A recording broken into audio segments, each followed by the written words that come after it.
में से किसने मिस इंडिया 2021 का खिताब जीता है, यानी कि who among the following is won the title of Miss India Earth 2021। तो ये जो क्वेश्चन है इसका आप चार ऑप्शन, आप 5 ऑप्शन देख सकते हो कि वंशिका परमार, एंड देन आपका है रश्मि माथुर, तन्वी खरोटे, चरित्रा त्रिपाठी, एंड इनमें से कोई नहीं। आपका जो है बाइलिंगुअल फॉर्मेट में ये पूरा टेस्ट सीरीज है। तो इसका करेक्ट आंसर होगा साथियों Rashmi Mathur. Rashmi Mathur belongs to Karnataka, and इन्होंने जो है इस बार मिस इंडिया 2021 का टाइटल जीता है। तो नेक्स्ट क्वेश्चन पे हम लोग आते हैं। 94वें अकादमी पुरस्कार वर्ष 2022 में भारत की तरफ से किस फिल्म को आधिकारिक एंट्री मिली है? तो आप इसमें ऑप्शन देख सकते हो कि which of the following has got official entry from India in the 94th academy awards year 2022। तो इसका जो है आपका करेक्ट आंसर होगा कुंजांगल। इसमें आप ऑप्शन देख सकते हो शिष्य, मंडेला, नयाटू या कुंजांगल। तो इसका करेक्ट आंसर होगा साथियों कुंजांगल। कुंजांगल को जो है 94वें अकादमी पुरस्कार में ऑफिशियल एंट्री मिली है इंडिया की तरफ से, ठीक है, भारत की तरफ से। तीसरा क्वेश्चन हम लोग देख लेते हैं कि किस कंपनी ने किसान स्टोर ऑनलाइन मंच को लॉन्च किया है? Which company has launch the किसान स्टोर ऑनलाइन प्लेटफॉर्म? तो इसका आप ऑप्शंस देख सकते हो साथियों कि Twitter India, Amazon India, Google India, Facebook India, या इनमें से कोई नहीं। तो इसका करेक्ट आंसर होगा साथियों अमेजॉन इंडिया। अमेजॉन इंडिया ने जो है आपका किसान स्टोर का ऑनलाइन प्लेटफॉर्म लॉन्च करा है, जिससे किसानों को जो है मदद प्रोवाइड करवाना इसका मुख्य उद्देश्य है। चौथा क्वेश्चन हम लोग देख लेते हैं फटाफट। सितंबर 2021 में जारी वैश्विक नवाचार सूचकांक GII 2021 में भारत कौन से स्थान पर, यानी कि what is the rank of India in the global innovation index GII 2021 that was released in September 2021। तो इसका जो है करेक्ट आंसर आपका होगा 46 पोजीशन इंडिया का वैश्विक नवाचार सूचकांक यानी कि ग्लोबल इनोवेशन इंडेक्स में, यानी कि 4th का आपका आंसर है ए। और 5वां है हाल ही में चर्चा में रहा इंद्रजाल क्या है? तो what is Indrajal which was in the discussion earlier? तो आपको इसमें देख सकते हो कि एक क्रूज मिसाइल है, एक बैलिस्टिक डिफेंस सिस्टम है, या एक मल्टीपल रॉकेट लॉन्चिंग सिस्टम है, या एक इंडिजियस ड्रोन डिफेंस सिस्टम है, इनमें से कोई नहीं। तो इसका करेक्ट आंसर होगा जो आपका इंद्रजाल है is an indigenous drone defence system. तो इसका करेक्ट आंसर होगा डी, 5वें का। उसके बाद हम लोग नेक्स्ट क्वेश्चन पे मूव करते हैं साथियों। इसका पीडीएफ भी आपको प्रोवाइड हो जाएगा। Again I am repeating the same thing. आपको अगर इसका पीडीएफ चाहिए तो you do have to WhatsApp us on 9470797410। The number is in the description box. आप वहां से हमें व्हाट्सएप कर सकते हो, और व्हाट्सएप पे जो है आपको इसका पूरा entire PDF with detailed discussion भी आपको प्रोवाइड करवाया जाएगा साथियों, ठीक है ना। तो आपका ये अभी हम लोग लाइव वीडियो सेशन देख रहे हैं, और इसका पीडीएफ अगर चाहिए तो आपको पीडीएफ भी इसका मिल जाएगा। Who is related to operation Devi Shakti? Operation Devi शक्ति किस चीज से संबंधित है?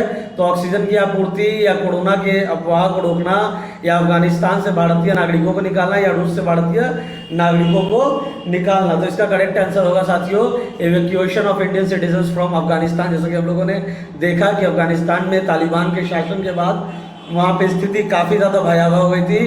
तो वहाँ पे जो भी फंसे हुए हमारे इंडियंस थे उनको वहाँ से निकालने वाले ऑपरेशन का नाम था ऑपरेशन देवी शक्ति, यानी कि evacuation of Indian citizen from the land of Afghanistan, that was operation Devi Shakti. Now we will move to the next question, question number 7। जुलाई 2021 में किस देश ने कोपा अमेरिका 2021 का खिताब जीता है साथियों? तो July which country has won the title of Copa America 2021 in July 2021? तो इसका करेक्ट आंसर होगा अर्जेंटीना। अर्जेंटीना ने कोपा अमेरिका 2021 जुलाई 2021 में जो हुआ था उसको जीता है। 8वां क्वेश्चन, अंतर्राष्ट्रीय हॉकी संघ FIH के वार्षिक पुरस्कारों में पुरुष वर्ग में प्लेयर ऑफ द ईयर से सम्मानित किसे किया गया? कि who has been awarded the player of the year in the men's category at the International Hockey Federation FIH annual awards? तो इसका जो है करेक्ट आंसर होगा आपका हरमनप्रीत सिंह। हरमनप्रीत सिंह जो कि एक इंडियन प्लेयर हैं हॉकी के, और अभी हम लोगों ने देखा कि ओलंपिक में इंडिया का कितना बढ़िया परफॉर्मेंस रहा था। तो हरमनप्रीत सिंह को जो है player of the year award मिला है FIH के द्वारा। उसके बाद हम लोग नेक्स्ट क्वेश्चन पे मूव करते हैं। तो नेक्स्ट क्वेश्चन है वित्त वर्ष 2020-21 में बिहार जीएसडीपी सकल राज्य घरेलू उत्पाद में प्राथमिकी क्षेत्र की हिस्सेदारी कितनी थी? तो इसका करेक्ट आंसर होगा साथियों सी, 19.2% जो है हिस्सेदारी थी प्राथमिक क्षेत्र की सकल राज्य घरेलू उत्पाद में 2020 टू 2021। उसके बाद वित्त वर्ष 2019-20 में बिहार के किस जिले में प्रति व्यक्ति जीडीपी यानी कि सकल जिला घरेलू उत्पाद सबसे कम है? तो इसका जो है करेक्ट आंसर आपका होगा सी, यानी कि सी वर्ड। उसके बाद वित्तीय वर्ष 2020-21 में बिहार जीएसडीपी यानी कि सकल राज्य घरेलू उत्पाद में द्वितीय क्षेत्र की हिस्सेदारी कितनी थी? तो इसका करेक्ट आंसर आपका हो जाएगा साथियों 19.5% जो है हिस्सेदारी थी। आप देख सकते हो इकोनॉमिक सर्वे जो अभी लेटेस्ट हुआ है उसका ये क्वेश्चन है। आप Bihar budget, central budget, economic survey of India and economic survey of Bihar भी के भी क्वेश्चन आप इस सेट में देखोगे। उसके बाद moving on to the next question, question number 12 जो है क्वेश्चन नंबर 12 जो है साथियों वो कह रहा है कि राज्य सरकार में कितने जिलों में जैविक कॉरिडोर विकसित कर रही है? और राज्य सरकार कितने जिलों में जैविक कॉरिडोर विकसित कर रही है? तो इसका करेक्ट आंसर आप लोग भी कमेंट बॉक्स में अपना करेक्ट आंसर बता सकते हो, और जिनका जितना ज़्यादा करेक्ट आंसर होगा विदाउट आपको पूरा वीडियो देखे हुए आपको एक एक क्वेश्चन को जो है आपका अगर करेक्ट आंसर होता है, अगर आप कमेंट बॉक्स में करते हो तो फिर आपको हमारे एंड से जो है टेस्ट सीरीज एंड जो भी स्टडी मटेरियल्स आगामी परीक्षाओं के लिए होंगे वो आपको प्रोवाइड करवाया जाएगा। ये हमारे तरफ से फ्रीबीज है जो कि हम लोग देंगे, गिव अवे है। तो आपको जो है क्वेश्चंस जो भी आप लोगों ने यहाँ पे सॉल्व कराया उसको आपको भेजना है, एंड आपको एक अपना टेस्टिमोनियल वीडियो भी भेजना है, और उन साथियों को हमारे एंड से फ्रीबीज यानी कि आपको स्टडी मटेरियल्स या टेस्ट सीरीज हमारे एंड से आपके घर पे डिलीवर करवाया जाएगा। तो क्वेश्चन नंबर 12 का जो है वो करेक्ट आंसर होगा सी, बिहार सरकार जो है 13 जिलों में जैविक कॉरिडोर विकसित कर रही है। 13 जिलों में, टोटल नंबर ऑफ डिस्ट्रिक्ट्स 30। ठीक है। 13वां क्वेश्चन है 2020-21 में राज्य सरकार ने मुख्यमंत्री महिला उद्यमी योजना और मुख्यमंत्री युवा उद्यमी योजना के लिए कुल मिलाकर कितनी राशि आवंटित की है? आप इसके बारे में जान सकते हो। एंटरप्रेन्योर स्कीम जो है बिहार राज्य सरकार की, जो कि काफ़ी ज़्यादा हाई प्रोफाइल एंड काफ़ी ज़्यादा नामी गिरामी है स्कीम है, जिसके तहत जो है युवाओं को और महिला उद्यमियों को जो है सशक्त करना है बाय प्रोवाइडिंग द फंड्स। तो इसका जो करेक्ट आंसर होगा वो होगा 400 करोड़। 400 करोड़ का कुल बजट है बिहार राज्य सरकार का, जिसमें मुख्यमंत्री महिला उद्यमी योजना और मुख्यमंत्री युवा उद्यमी योजना के लिए कुल मिलाकर जो है 400 करोड़ की राशि आवंटित की गई है। तो आपका इसका आंसर हो जाएगा 400 करोड़। 14वां क्वेश्चन है वित्तीय वर्ष 2022-23 में बिहार का कुल बजट व्यय अनुमान कितना है? तो इसका करेक्ट आंसर आपका साथी हो जाएगा सी, यानी कि 2,37,691 करोड़ रुपए का कुल बजट व्यय अनुमान है वित्तीय वर्ष 2022-23 में। आप यहाँ पे देख सकते हो बिहार बजट का आपको क्वेश्चन भी साथियों देखने को मिल रहा है, वो भी बजट का लेटेस्ट क्वेश्चन आपको देखने को मिल रहा है। ठीक है। उसके बाद 15वां क्वेश्चन पर हम लोग मूव करते हैं। वित्त वर्ष 2022-23 में बिहार में शिक्षा पर कुल कितने रुपए खर्च किए गए हैं? तो आपका इसका करेक्ट आंसर जो हो जाएगा वो हो जाएगा डी। तो वित्त वर्ष 2022-23 में बिहार में शिक्षा पर कुल 39,122 करोड़ रुपए जो है खर्च किए गए हैं। तो क्वेश्चन नंबर 15 का करेक्ट आंसर हो जाएगा डी। वित्त वर्ष 2022-23 में बिहार में ग्रामीण विकास पर कुल कितने रुपए खर्च किए गए हैं? तो आपका इसका करेक्ट आंसर हो जाएगा सी, यानी कि 15,456 करोड़ रुपए जो है वित्त वर्ष 2022-23 में ग्रामीण विकास पर कुल खर्च किए गए। वित्त वर्ष 2022-23 में ग्रामीण और शहरी सड़कों के निर्माण पर सरकार कितने रुपए खर्च करेगी? तो इसका आपका करेक्ट आंसर होगा सी, यानी कि 16,431 करोड़ रुपए जो है वित्त वर्ष 2022-23 में ग्रामीण और शहरी सड़कों के निर्माण पे राज्य सरकार खर्च करने वाली है। आप बिहार बजट का क्वेश्चन देख सकते हो साथियों। उसके बाद क्वेश्चन नंबर 18 पे हम लोग आ जाते हैं। वित्त वर्ष 2022-23 में बिहार में स्वास्थ्य पर कुल कितने रुपए खर्च होंगे?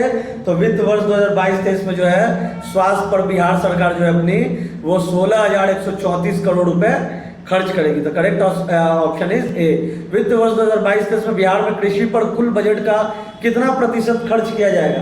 तो इसका करेक्ट आंसर आपका हो जाएगा ए, दैट इज 1.51% जो है कुल बजट का वो खर्च किया जाएगा एग्रीकल्चर पे। ठीक है ना। उसके बाद हम लोग 20वां क्वेश्चन हमें आ जाते हैं साथियों। तो क्वेश्चन नंबर 20 जो है वो कह रहा है कि वित्तीय वर्ष 2022-23 के लिए 7 निश्चय भाग 2 के लिए बजट परिव्यय क्या है। 7 निश्चय योजना जिसके बारे में हम लोग सबको जानते हैं कि 7 निश्चय योजना जो मुख्यमंत्री का काफ़ी ये भी नामी ग्रामी योजना है 7 निश्चय योजना, जिसमें काफ़ी सारे 7 टोटल योजनाएं हैं। तो इसका जो है आपका करेक्ट आंसर हो जाएगा ए, यानी कि 5,000 करोड़ रुपए का जो है वित्त वर्ष 2022-23 के लिए 7 निश्चय जो भाग 2 अभी जो लॉन्च किया गया स्कीम, उसके लिए बजट का परिव्यय जो है 5,000 करोड़ रुपए का है। इस वर्ष के आर्थिक समीक्षा 2021-22 का केंद्रीय विषय क्या है। तो इस वर्ष के आपका आर्थिक समीक्षा जो 21-22 हुआ है, इसका केंद्रीय विषय है चुस्त दुरुस्त, यानी कि एजाइल दृष्टिकोण, चुस्त दुरुस्त दृष्टिकोण। ये आपका सेंट्रल बजट का सेंट्रल इकोनॉमी सर्वे का ये क्वेश्चन है, ठीक है। तो इसका करेक्ट ऑप्शन हो जाएगा ए, यानी कि चुस्त दुरुस्त एजाइल दृष्टिकोण। उसके बाद क्वेश्चन नंबर 22 हम लोग देख लेते हैं। वित्त वर्ष 2022-23 के लिए अनुमानित जीडीपी विकास दर क्या है साथियों। तो वित्त वर्ष 2022-23 के लिए अनुमानित जीडीपी दर जो है वो 8 से 8.5% की है। आर्थिक सर्वेक्षण 2021-22 के अनुसार एक वर्ष के दौरान दी गई कोविड-19 वैक्सीन की खुराक की कुल संख्या कितनी है। तो इसका जो टोटल जो खुराक जो दिया गया है वो है 157 करोड़, यानी कि 157 करोड़ जो है टोटल नंबर ऑफ वैक्सीन जो है दिया गया है, ठीक है साथियों। 24 नंबर का हम लोग क्वेश्चन देख लेते हैं। विश्व में सबसे बड़े स्टार्टअप पारिस्थितिकी तंत्र में भारत की रैंक क्या है, यानी कि what is the Indian rank in the startup ecosystem. तो इसका आंसर हो जाएगा आपका साथियों सी, यानी कि तीसरा स्थान है साथियों। इंडिया में अभी स्टार्टअप का कल्चर काफ़ी ज़्यादा ग्रो कर रहा है। देख सकते हैं कि अभी हम लोगों ने बिहार राज्य का जो युवा उद्यमी योजना है साथियों, ये भी आपका जो है स्टार्टअप कल्चर को बढ़ावा देने के लिए। उसके बाद भी हम लोग देख रहे हैं कि यंग ब्रेन्स जो है डिफरेंट आइडियाज़ के साथ आ रहे हैं एंड दे गॉट सक्सीड, और ये जो है जॉब प्रोवाइडर्स भी बन रहे हैं। तो इसका जो करेक्ट आंसर है कि स्टार्टअप पारिस्थितिकी तंत्र में भारत का जो रैंक है वो है तीसरा, ठीक है साथियों। उसके बाद 25वां क्वेश्चन हम लोग देख लेते हैं। क्षेत्रफल की दृष्टि में देश का सबसे बड़ा वनावरण फॉरेस्ट कवर किस राज्य में स्थित है। तो इसका करेक्ट आंसर आपका हो जाएगा सी, यानी कि सबसे ज़्यादा जो आपका सबसे बड़ा जो है वनावरण जो है फॉरेस्ट कवर जो है वो आपका मध्य प्रदेश में स्थित है साथियों, ठीक है। तो ये था कुल 25 क्वेश्चंस का सेट हम लोगों ने देखा। 25 क्वेश्चंस के हम लोगों ने डिस्कस भी करा साथियों इस वीडियो श्रृंखला में, और इसी तरीके से जो है अभी रेगुलरली आपको वीडियोस मिलेगा।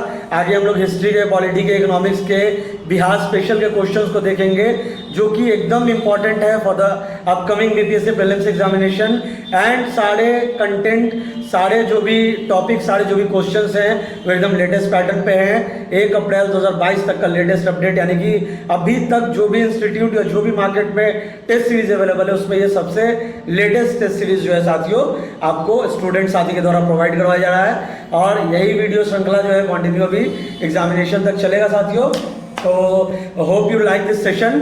और अगेन आपको अगर पीडीएफ चाहिए तो आप व्हाट्सएप कर सकते हो, डिस्क्रिप्शन में हमारा नंबर है, आपको इसका पीडीएफ भी इंटायर प्रोवाइड करवाया जाएगा, या जिन साथियों को हार्ड कॉपी चाहिए उनके घर पे हार्ड कॉपी भी डिलीवर कराया जाएगा। तो थैंक यू साथियों, thanks for watching this entire video and all the very best for upcoming examination of BPSC prelims 67। Thank you so much साथियों।